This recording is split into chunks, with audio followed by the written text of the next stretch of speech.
इसलिए बंधुओं, हम तो बड़े परम भाग्यशाली हैं, हम बड़े बड़भागी हैं कि जो हमारा जन्म इस देवभूमि में हुआ है, क्योंकि अद्भुत महिमा इस देवभूमि की यह है कि जो प्रथम पाठशाला है, जो प्रथम यूनिवर्सिटी है, वो यही हमारी देवभूमि बद्रिकाश्रम सरस्वती नदी के तट पे ही बनी है। आज भले गली गली में यूनिवर्सिटी बनी हो, परंतु आध्यात्म और परमार्थ को सिद्ध करने वाली यदि कोई यूनिवर्सिटी बनी है सबसे पहले, तो वो हमारी देवभूमि उत्तराखंड में ही बनी है।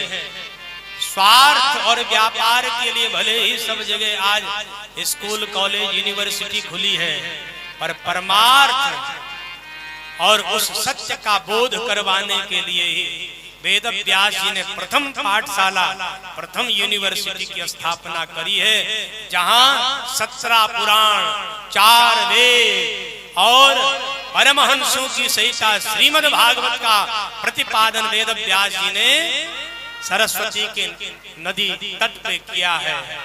इसलिए हम तो बड़े भाग्यशाली हैं कि इस देवभूमि में हैं। यहाँ तो केवल परमार्थ और अपने जीवन को कल्याण करने का ज्ञान दिया जाता है। यहाँ क्यों खाली नहीं बताया जाता है, ज्ञानी बताया जाता है। पढ़ लिख करके गौ से गधा नहीं बनाया जाता है। गधे तो बने हैं बड़े बड़े पढ़े लिखे, सवेरे से सांझ तक दिन रात लगे हैं। यहाँ गौ से गणेश बताया जाता है। ये है परमार्थ की शिक्षा। वेद व्यास जी अब सोचने लगे, तब ध्यान आया कि मेरा जो पुत्र है उसे ही ये परमहंसों की सहिता दी जाए। फिर कालांतर बाद सुखदेव जी आए और व्यास जी ने फिर ये परमहंसों की सहिता भागवत जी का ज्ञान सुखदेव जी को दिया।